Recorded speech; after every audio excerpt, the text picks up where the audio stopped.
some training for some hospitals, big hospitals in this town, and we got some good money too and all that. But after a while, because of the kind of thing that God has committed into our lives, we expanded beyond just training on medical issues to even training on wealth creation, financial education and all that. That's why almost every year we have been doing, on October 1st, we do what we call Financial Independence and Wealth Creation Seminar. We have been doing that for a number of years, and we have been having some good success. But in the year 2013-14, somebody, by virtue of those things that we talk about, somebody came to me and said that she wanted me to help her to write a proposal for her business. I'm a doctor, but I was also a state coordinator of the network marketing company in this state at the time, Avenues to Wealth. So she said I should help her write a proposal. I'm giving these details, especially for most of my people here, so that you understand that when you say you are looking for a job, when you say you want people to help you, sometimes it is when you reach out and help others that those things come to be. Because this person came to me and said I should help her with her proposal. She was to do catering business. So I sat her down and we started talking about it. And in the process I discovered that I was still within the age limit of the grant. Because you win, you know, when you say youth, all of us do youth service now, you will think it's 30 years. Above 30 years you are not qualified. But then I discovered it was 45 years. So I got home, I discussed with my wife, I think we should get involved in this thing. So I said I was going to do what Network Consult has been doing, training, and she said, no, everybody does train. Anybody can just pick up things and say they are trainers. There was a time I wrote a proposal for Bingham University Teaching Hospital, Jankwano. She said, that proposal you wrote for those people, why don't you put it this area of drugs, which is very scarce? So I took that proposal and I adapted it to the way. And lo and behold, stage 1, stage 2, stage 3, we got a total of about 10 million naira to set up this place. I didn't ever intend to start any hospital business. I like my freedom too much. I like to do my things. But that is the direction God has taken us. And so in the year 2015, January, WIN gave us the first tranche. So we started putting things into place. We got the first set of staff, of which SA is one of them. Some of them have gone now. And then on July 1st, we opened for business. July 1st, we did our opening ceremony here with a lot of people coming to rejoice with us. So that was the beginning. But what is the success story? Number one, I will first start with the challenges. You understand? Because I like us to finish with the success. You know, in my place, it's good to go with sweetness, not the challenges. Number one, like I told you, I didn't want to start an hospital. I love my freedom. I believe that, in fact, my wife would sometimes say, what are you doing on the internet? I will just be researching so many things. Somebody said that you will start talking about banking as if you're a banker. I just love my freedom like that. But starting this one, especially with the caliber of patients that we deal with, it has been very challenging in terms that, one, it takes my time. Sometimes I wake up in the middle of the night thinking, what is the best approach to use for that particular person? Because each patient is different. It's not like malaria. If it's malaria, I just treat malaria now. But this one, you are talking about behavior. You are talking about family dynamics. Each person is different. Sometimes we use some unconventional things, which I believe is the Holy Spirit that ministers to us. So it's time consuming, it's challenging. Number two is that in Nigeria, many people believe that anything, mental illness, drug use, is spiritual. It is very difficult to convince people that we know what is going on in the brain. I'm not saying there is no spiritual component, but I'm saying that it is not more spiritual than malaria. So if you believe that malaria is spiritual, then mental illness is spiritual. If you believe that malaria is not spiritual, then mental illness is not spiritual. But if you believe that it's both physical and spiritual for malaria, then it's both physical and spiritual. What I'm trying to say is that we know things that are happening, and I tell people, I'm a bishop. I cast out demons, but I use my medication, and God has been helping, and people have been getting well. We have results to show. Is that also?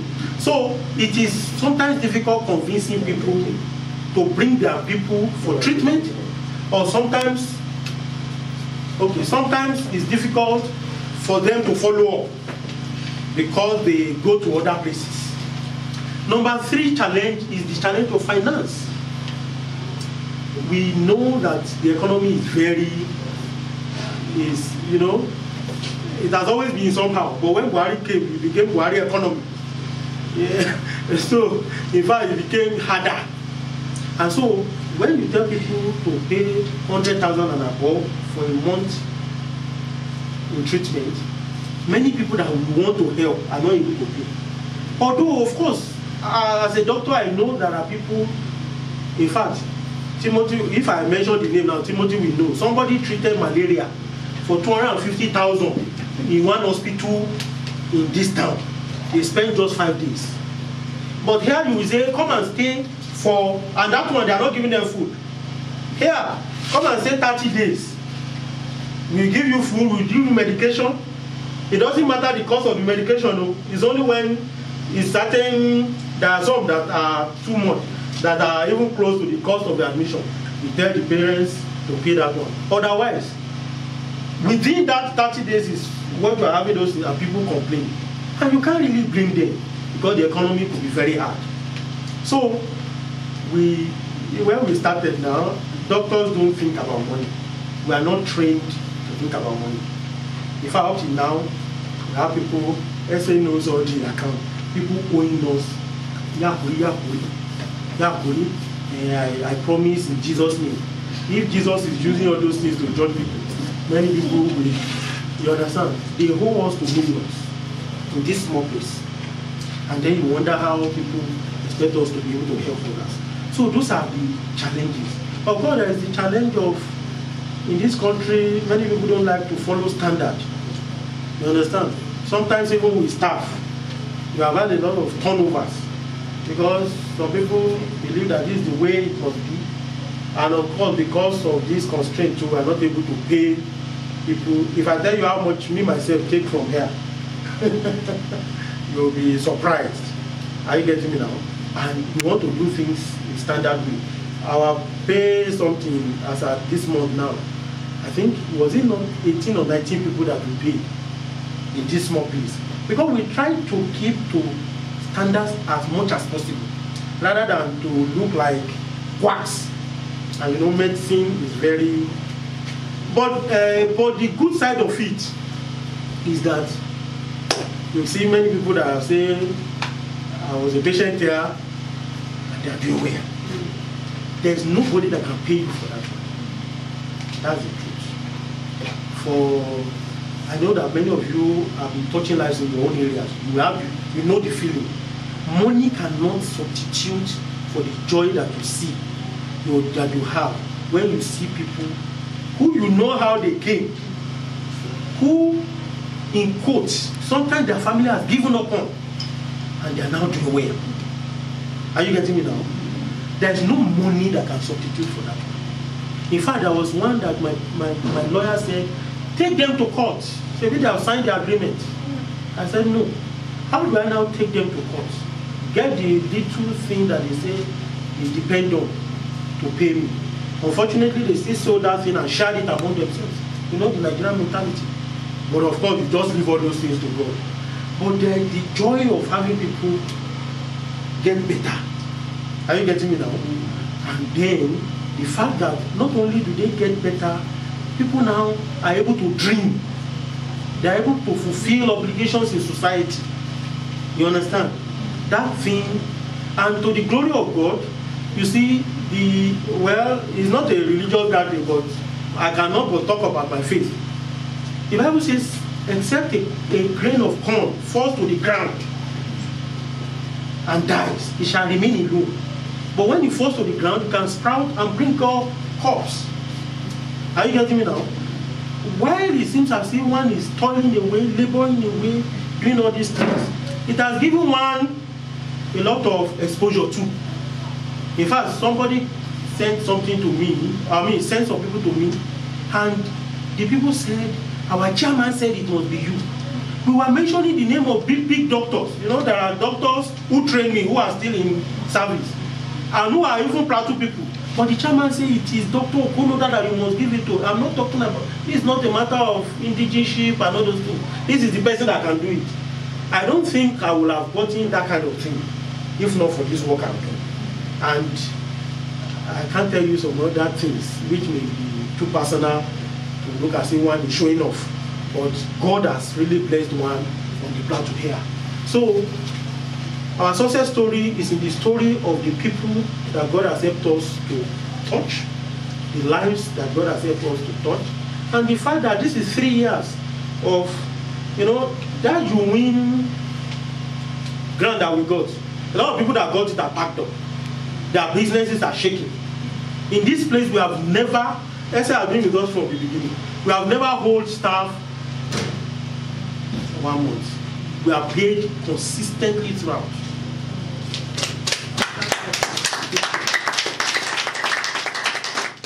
Consistently throughout. There was a time we didn't have patience. The country was hard. And it was as if we were not going to be able to pay salary. But God surprised us. We have not hold salary one day. It is, and we, you know, most of our patients are young men. You understand? They eat, their drugs could be very expensive. Some of them, they don't know the cost of those drugs. It's only when they go on outpatient that they now appreciate the cost of those drugs. So the Lord has been good. So, well, unfortunately, I couldn't put together everything I wanted to show us. But this was the opening ceremony. Some of us were here. Then we have a lot of people.